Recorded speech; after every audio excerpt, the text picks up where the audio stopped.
From why pigeons peck at the ground when there's no food, to what if the Earth stops spinning for 5 seconds? My name is Darling, and I'm here to answer everyone's burning questions about life. Hello dear, I'm Danger Dolan and I'm here to blow your minds with a sudden and exciting announcement. I am pregnant. I am pregnante. You are fat. You're a chunky little guy. I spent months creating this miracle and you can't even be happy for me.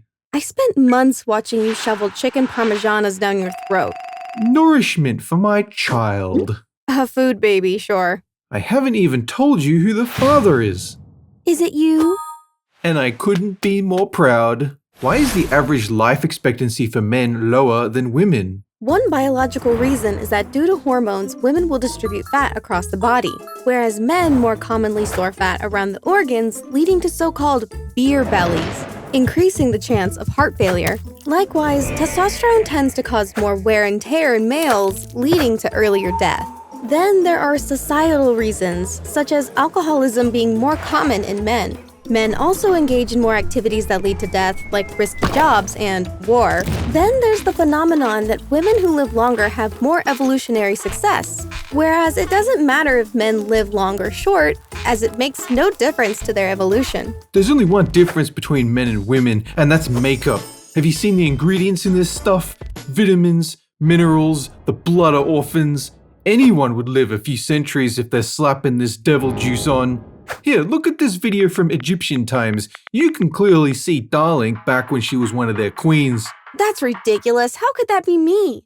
I didn't even exist until a couple of years ago. What? I meant to say that video didn't exist until recently. On my suspicion scale, that hit a full 100. Why do pigeons appear to peck the ground even when there's no obvious signs of food or crumbs? There's actually a few reasons.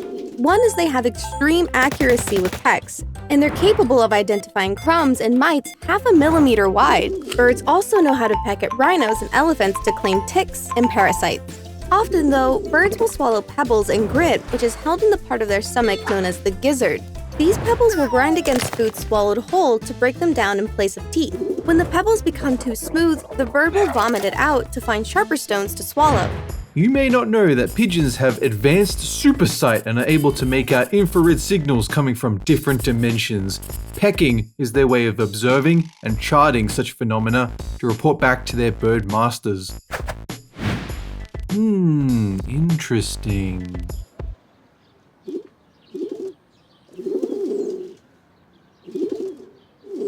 How can axolotl be both critically endangered and so cheap and available in pet stores? This is because their natural habitat of Mexican canals and waterways have been mostly polluted or destroyed. They're also hunted by predator species that have caused their numbers to dry up. Thankfully, they're very easy to breed in captivity and don't cost much time or effort. And even better, they're relatively simple to keep as pets. So yes, in the wild, they barely have anywhere to live, but in captivity, they're very plentiful and widespread. It's all a black market trade. You trade in your smelly existing pets, and upgrade to the deluxe critically endangered one. Check out my new axolotl. I think you got ripped off. That's just a rat with bits glued onto it. Well, yeah, I mean, they're water rats. Here, I'll prove it. It's drowning. Nah, look, it's learning. It's a rat. It's drowning.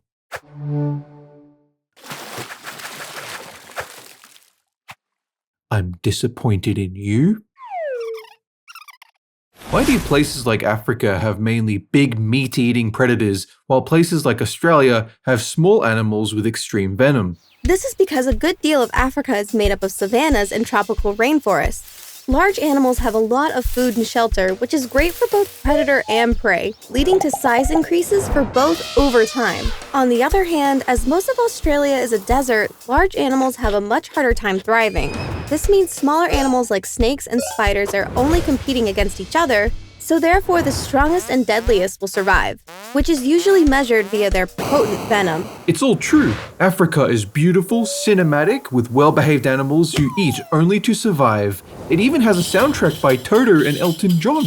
But down in Australia, harsh, hostile island of death. Take a step outside without your boots on, you're dead. Going for a swim, Shark country, you're dead. Open your mailbox, crocodile, you're dead. Tourist attractions, well, this just a big rock, mate. You can look at the rock, you can be near the rock. Can I touch the rock? Yeah, nah. You do that, you're dead. What if Earth stops spinning for 5 seconds? As harmless as this sounds, the utter devastation from less than 5 seconds without a spin would be incomprehensible. Everything, and I do mean everything, not anchored to the Earth, including buildings, mountains, trees, and especially people, would be catapulted at over 1,000 kilometers per hour through the air, harder than if you were hit by a car slamming into a brick wall. Wind would blast so hard it may as well be razor blades. Tsunamis would stretch like mountains into the sky before they wash over the surface of everything. The surface of the planet would be wiped out and humans would immediately go extinct unless they live in underground bomb shelters. Actually, despite what Dolan claims, if the Earth stops spinning, then only minor disasters would happen. Your Wi-Fi signal will be interrupted, you'd need to reset the modem, your knee will want to crack, but you can't do it no matter how much you bend it. That fizzy drink, it's flat for some reason, ugh. New Zealand would sink underwater, ugh. Your computer will take longer to turn on, ugh. How inconvenient. That's all you have to say about the total destruction of New Zealand? How inconvenient? Pretty much. Look, that doesn't affect me. But if I stub my toe, that really hurts. Yeah, I'll bet. Why are batteries inserted in opposite ways?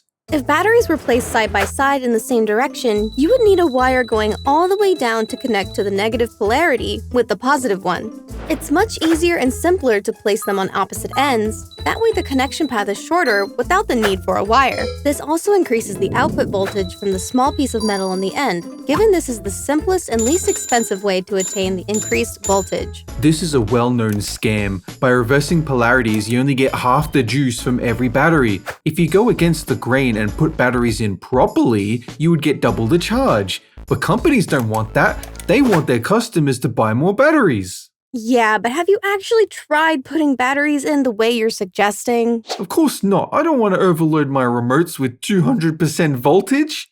So then what's the point of doing it that way? Look, I spread the truth. I never said it actually works. How convenient. Why is it considered unhealthy if someone is overweight, even if all their health tests came back at normal levels? This is because human bodies are not designed to support such an excessive amount of weight for a prolonged period of time. It causes strain on joints, and your body will overexert itself to support all the extra baggage. This is especially noticeable in your heart, which will increase in size, but not performance. The amount of blood that will need to be pumped through your body increases, leading to an overactive heart that has a higher failure rate.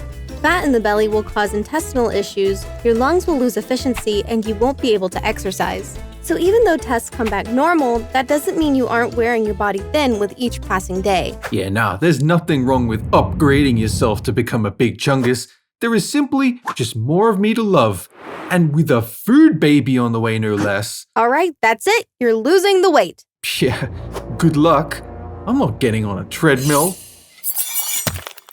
Oh, my baby! You killed my baby! Father! Why? Be at rest, my child. Join the other digested meats in the sky. I hate this show.